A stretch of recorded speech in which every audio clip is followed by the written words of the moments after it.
পশ্চিম তীরের আল কুবাইবা শহরে শনিবার ভোরে অভিযুক্ত এক ফিলিস্তিনি হামলাকারীর বাড়ি উড়িয়ে দিয়েছে ইসরায়েলি সেনারা। মুথান্না আমারো নামের ওই ব্যক্তির পারিবারিক বাড়িটি ধ্বংসের লক্ষ্য হলেও বিস্ফোরণের ধাক্কায় আশপাশের অন্তত ৪-৫টি বাড়িও ব্যাপক ক্ষতিগ্রস্ত হয়েছে। ফুটেজে দেখা যায় বিস্ফোরণের মুহূর্তে শহর কেঁপে ওঠে। পরে স্থানীয়রা ধ্বংসস্তূপ ঘিরে ক্ষয়ক্ষতির হিসাব কষতে থাকেন। আল কুবাইবার মেয়র নওয়াজ হাম্মুদ জানান, 10 দিন আগেই সেনারা ধ্বংসের নোটিশ দিয়েছিল। সব মশার বিরুদ্ধে সুরক্ষা দিতে এলো বসুন্ধরা এক্সট্রিম অ্যারোসল, মশার বিরুদ্ধে এক্সট্রিম সুরক্ষা। রাতে বিপুল সংখ্যক সামরিক যান ও একটি বুলডোজার নিয়ে এসে তারা ভোরে বাড়িটি উড়িয়ে দেয়।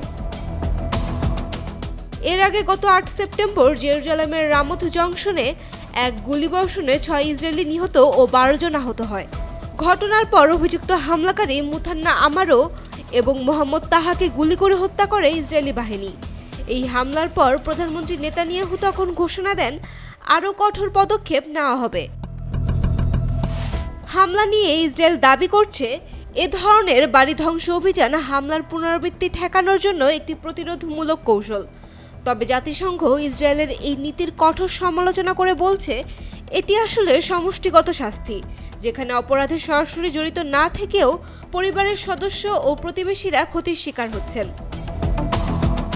উল্লেখ্য, অক্টোবর 2023 থেকে পশ্চিম তীরে সহিংসতা বেড়েই চলছে। ফিলিস্তিনি স্বাস্থ্য মন্ত্রণালয়ের হিসাব অনুযায়ী এ সময়ের মধ্যে ইসরায়েলি সেনা ও বসতি স্থাপনকারীদের হাতে 759-এরও বেশি ফিলিস্তিনি নিহত হয়েছেন। অন্যদিকে ইসরায়েলের হিসেবে ফিলিস্তিনিদের হামলায় পশ্চিম তীরে প্রাণ